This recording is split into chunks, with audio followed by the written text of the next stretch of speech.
Hey folks, I'm Mike. Do you hate ads? I hate ads. You know what I like? Patreon.com/Inkdependence. It keeps this blog ad-free. Hello folks and welcome to Inkdependence.com. This is a brief video review and water drop test. Today we have something new for you. As you've seen me in that little smear show you, this is a Robert Oster ink. This is Robert Oster's signature ink. This guy came out of nowhere about, I don't know, a year ago maybe? And he's been making these inks. He's got a zillion of these inks. His first set was like 41 inks, which is absurd. And he's only added more and more cool stuff. This one is actually extra cool because it is part of a Kickstarter and not available anywhere else as far as I know. So get over to Kickstarter. I will have a link in the description. This Kickstarter is only going for like another 4 days. So if you want to get a hold of this ink and also the cool notebook that it is attached to, definitely do that. So this is Hippo Purple. These are all made in Australia. They're 50 mils. Bottles of this stuff range between like, I've seen them from like, I want to say 15, 20 bucks. This is actually the only full bottle I've got. This was sent out to me by Squishyink herself, who is running that Kickstarter. So this is a custom ink for Squishyink for this Kickstarter. Go read on her Kickstarter page the story behind the hippos. But long story short, she lost a child too young, and that child loved hippos, as we all. Hippos are amazing. And so this is a project in honor of that. Anyway, this Hippo Purple is very cool. Here's the actual review. And as you'll see, it's not exactly a purple. So when she said it was Hippo Purple, I was like, well, I love hippos, and I want to be part of this, but I don't really care about purple. Guess what? This is an awesome purple. It's actually kind of a maroony purple. So the last ink that I did was Franklin Christoph's Sweet Maroon, and that was kind of a maroonish purple, or maroonish, like pinky maroon, I suppose is what to say about that. This one is kind of like a, I don't know, hippos are a weird color, man. Like, I remember going to the zoo in Houston, they had hippos, and I've never seen hippos in a zoo since. But the hippos in the zoo are also always one of my favorite things. Maybe my mom will jump up in the comments and vouch for it. But anyway, I remember loving hippos. And they're kind of this weird color, which is sort of like a purpley brown color. There aren't too many, like, purple mammals out there, I guess. But, man, this one is totally cool. And you have some, like, around here where the ink is pooled a bit in the swatch. You get some green sheen, which is nice. You aren't going to see this realistically with a pen. I've got this in 2 pens right now. Let's see, where are they? I buried them. Here we go. First is this Aurora Ypsilon. This has a medium nib on it. And it's a fairly dry medium nib. I need to wetten it up again a little bit maybe, but I actually kind of like it as an example of a dry nib. And you can see its writing sample here. And that writing sample is still nice, even though it's a bit dry. It never feels dry on the page. This ink is actually pretty great in there. And the other one is a Platinum 3776 Broad, and that's this one. This is the Nice Pure, which I got brand new at the Long Island Pen Show. And I'm pretty psyched about this. The Nice is also cool, but that's got like a rose gold hardware situation. And I really like the rhodium trim on this one. I think it's super classy. Anyway, this is a broad nib, because I like them broad. And I might have to get some other like nib sizes, because I've never had a platinum nib that I didn't like. I've seen people describe them as toothy or whatever, but I have them in broad and music, and I can say that those two are not toothy. So they might end up like looking the same though, because there aren't terribly many models, and I've got 2 of them. There are not that many unless you start counting the like screen printed ones with the maquille and stuff. Anyway, so this ink is one that I am a big fan of, and it's kind of hard to get a hold of. So unless you're watching this pretty close to when it drops, it's going to be difficult to get a hold of, which I apologize for, but nonetheless. Also, I probably shouldn't have waited so long and enjoyed this ink for so long, but I've only had it for a week or so. So anyway, this is a comparison shot here. This is Robert Oster Hippo Purple, and I don't really have anything that looks like this. So I've got some browns, I've got some maroons. I think the closest is maybe Sweet Maroon, or maybe this Visconti Sepia.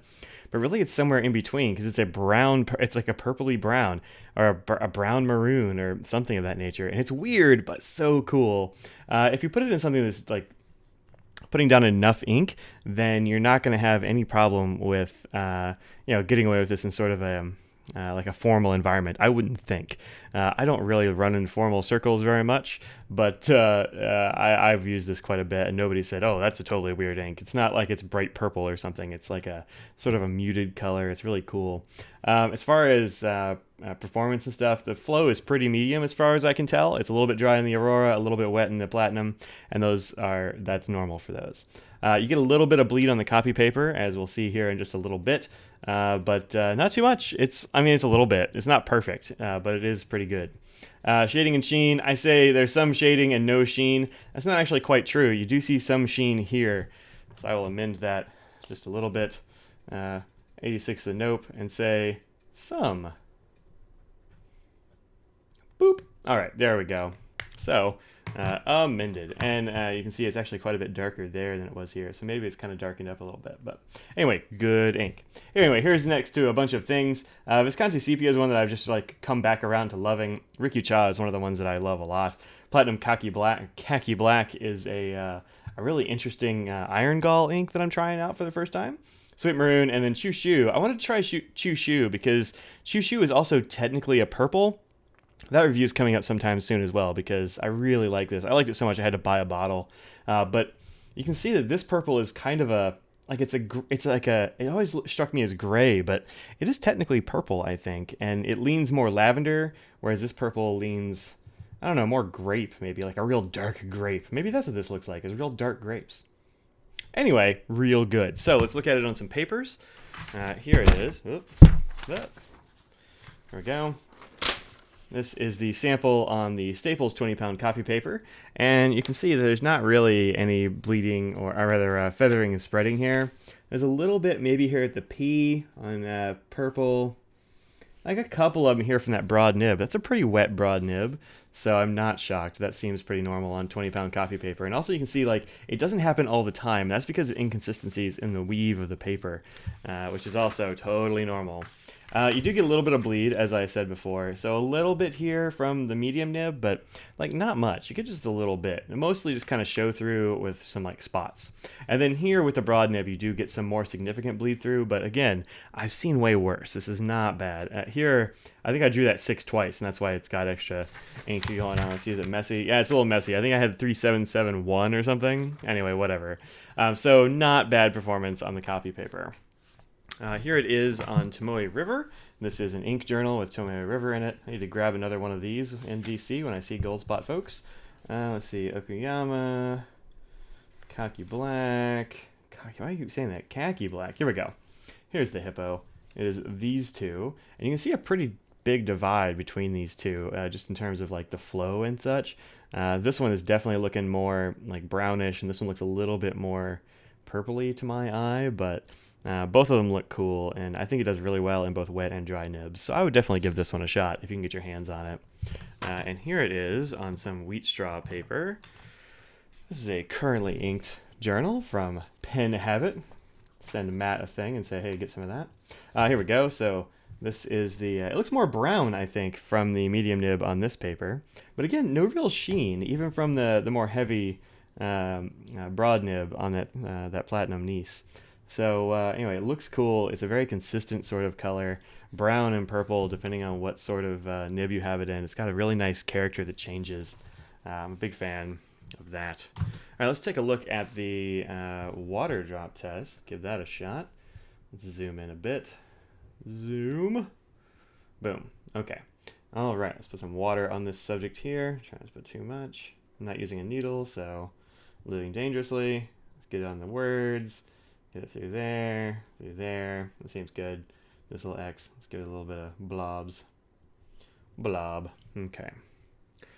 Since I have seen the chromatography and you have not, I am not expecting all that much water resistance, but actually what I'm seeing here so far is much more water resistant than I thought it was going to be, so that's cool. All right, let's give it enough time. What I try to mimic here is sort of like accidental spills, like, oh no, I knocked over my glass of water across my stuff, or it got rained on a little bit as an address label or something. All right, so quite a bit of it came up. You get some like pinks and like little bits of brown there, but actually it stuck around pretty well. All of this is totally readable still. The water test bit's smeared, but you can still totally read it. There's still like plenty of that pinkish undertone left over. Plenty here in the cross with the dots.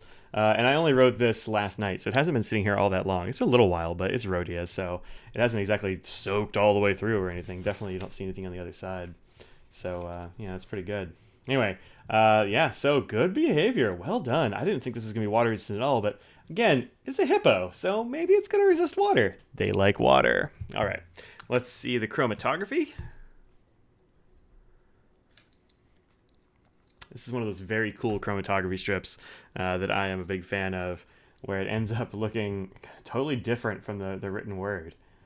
And look how cool that is. This is obviously where it started, and you can see in the video where it pushed the blue up pretty quickly, and you'll end up with like this bit of pink at the bottom. And actually, as the strip is dried, and I've only done this like, I don't know, 15 minutes ago, so not very long, it's dried out completely, but you definitely have more pink left over here than I thought was going to be. It kept moving, so I thought maybe we're going to run out of pink and it's just going to be clear. Not clear, but sort of like gone. It's not. And then up here you have like yellows and like some brownish bits. This nice, beautiful like light blue up the top. That's really cool.